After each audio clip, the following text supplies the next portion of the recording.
G'day, I'm back for one more round. Just to recap the Magic Millions Gold Coast Yearling sale for Book 1. I know there's 2 more days to go, but I focused on Book 1 myself.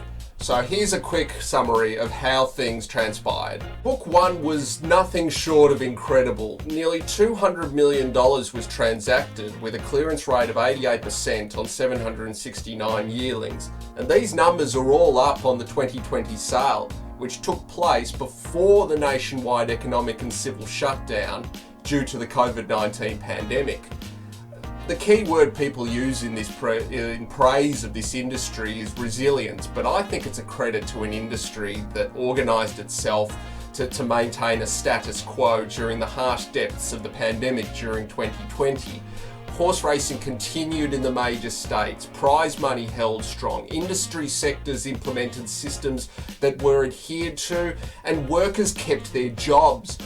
These early sales season numbers are the ultimate reward for all the coordination and compliance that safeguarded horse racing from the devastating effects of COVID-19, which has plagued several economies across Australia. Sometimes this industry falls foul of a lack of professionalism and street smarts from those well up in the hierarchy, but this is a triumph for all, and it's being experienced, or I hope it will be experienced, by all. Paint a picture of just how important this result is. Let's go back to the equine influenza outbreak of 2007, and that shut down horse industries across the country. It's estimated that horse bodies lost over 350 million Australian dollars due to the restrictions and the shutdowns of horse competition between 2007 and 2008.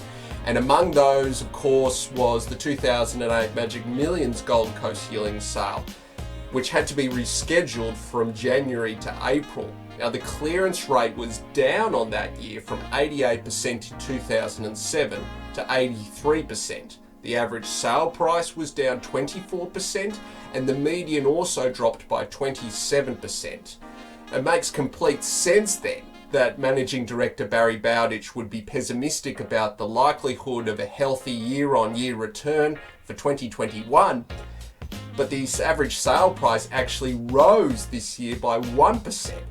Compared to just 2020, despite an additional 74 yearlings being offered. Magic Millions Book 1 was a microcosm of the current state of the Asia-Pacific racing economy, but it was not just a microcosm of the state of racing economies alone.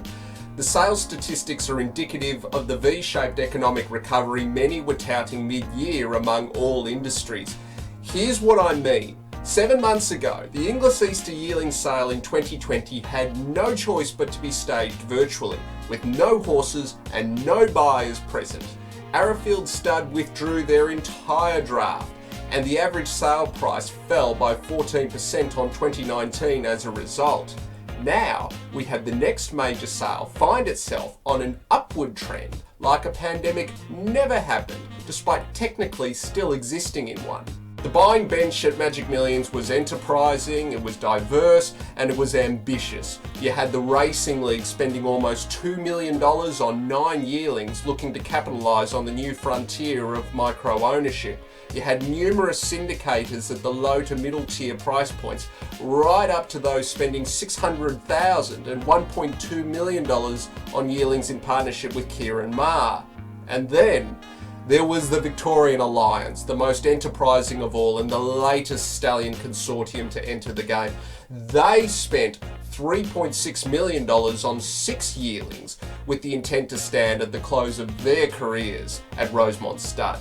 Coolmore, who still dominated at the very top of the buying list, they're now witnessing the Keeneland September sales of the 1980s reborn. And only now they are the Leviathan American breeding farms, and James Harron, the Victorian Alliance, Aquis and Newgate are the newcomers nipping on their heels. Book 1 typified the attitudes of business people at this stage of COVID-19's life cycle. We are clearly prepared to take more exploratory risks with our asset building to reach our desired goals. It means sale prices at the highest price points will get higher as the demand for stallion potential explodes in the next few years. The syndication and micro-ownership boom means demand for lower to middle tier yearlings is also becoming more competitive. When we safely put COVID-19 in the rear view mirror, these ownership groups are only going to serve the breeding and bloodstock industries even better from a financial perspective. It will be interesting to see where these figures trend in the next few years and whether they plateau or they continue to surge as the country and indeed the world prepares to inoculate itself into freedom.